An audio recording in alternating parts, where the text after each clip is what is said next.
నిన్న జరిగిన సాగునీటి సంఘాలు ఎటువంటి వివాదాలు లేకుండా ఏకగ్రీవం అయినందుకు ముఖ్యంగా గార్ మండలం అలాగే శ్రీకాకుళం రూరల్ మండలం రైతు సోదరులకు నా హృదయపూర్వక శుభాకాంక్షలు తెలియజేసుకుంటూ అలాగే దీనికి సహకరించిన ప్రజాప్రతినిధులు మాజీ ప్రజాప్రతినిధులు అందరూ కూడా పేరు పేరున నా హృదయపూర్వక నమస్కారాలు, ధన్యవాదాలు, కృతజ్ఞతలు, అభినందనలు తెలియజేసుకుంటూ అలాగే రేపు అంటే 17వ తారీఖున ఉదయం 10:30 నుండి 1:30 వరకు విశాఖపట్నం కలెక్టరేట్లో గౌరవ రెవెన్యూ మంత్రివర్యులు అనగాని సత్యప్రసాద్ గారు వచ్చి గ్రీవెన్స్ తీసుకుంటారు కనుక మన నియోజకవర్గం నుండి ఎవరైనా ల్యాండ్ గ్రాబర్స్ బారిన బాధితులు ఎవరైనా ఉంటే అక్కడికి వచ్చి గ్రీవెన్స్ ఇచ్చుకోవాల్సిందిగా నేను ప్రజలందరినీ కోరుకుంటూ అలాగే ఎవరైనా ల్యాండ్ గ్రాబింగ్కి పాల్పడినా సెటిల్మెంట్కి పాల్పడినా తప్పకుండా వారిపై కఠినమైన చర్యలు తీసుకుంటామని కూడా ఈ సందర్భంగా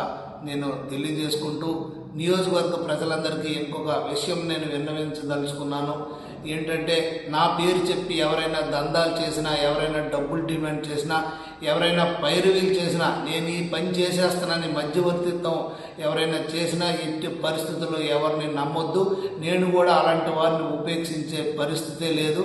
అలాగే నేను అధికారులకు కూడా ఈ సందర్భంగా నేను తెలియజేస్తాను, ఎవరైనా నా పేరు చెప్పి ఆఫీసుల్లో మీకు ఫోన్ చేసి పైరువీలు చేసి ఏదైనా చేసినట్టు కూడా ఏ అధికారి కూడా నా నియోజకవర్గ పరిధిలో వినకూడదని నేను తెలియజేసుకుంటూ నాకు అఫీషియల్ పిఏగా ఉన్నటువంటి సత్యనారాయణ గారి వద్ద నుండి నా యొక్క ఇన్ఫర్మేషన్, నా యొక్క అవైలబిలిటీని మీరు తెలుసుకోవాలి. అలాగే తిరుపతిరావు గారు, డాక్టర్ తిరుపతిరావు గారు ఉంటారు, ఆయన కూడా అడిగి మీరు తెలుసుకోవచ్చు నా యొక్క అవైలబిలిటీని కానీ ఎటువంటి ఇన్ఫర్మేషన్ కానీ.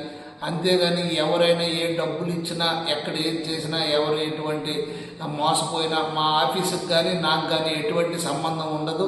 నా నుండి కన్ఫర్మేషన్ తీసుకున్న తర్వాతనే మీరు ఏ విషయంలోనైనా ముందుకెళ్ళి నమ్మాలి. కానీ ఇంక ఎవరు ఎటువంటి వారు కూడా నా పేరు చెప్పి ఉపయోగించినా మీరు ఎట్టి పరిస్థితుల్లో కూడా ప్రజలు ఎవరు కూడా మోసపోవద్దని తెలియజేసుకుంటూ ఎవరైనా సెటిల్మెంట్లకు పాల్పడినా కూడా వారిపైన కఠినమైన చర్యలు కూడా తీసుకోబడతాయని కూడా ఈ సందర్భంగా తెలియజేసుకుంటూ ప్రజలందరి వద్ద నేను మరొకసారి విన్నవించుకుంటూ నమస్కారం.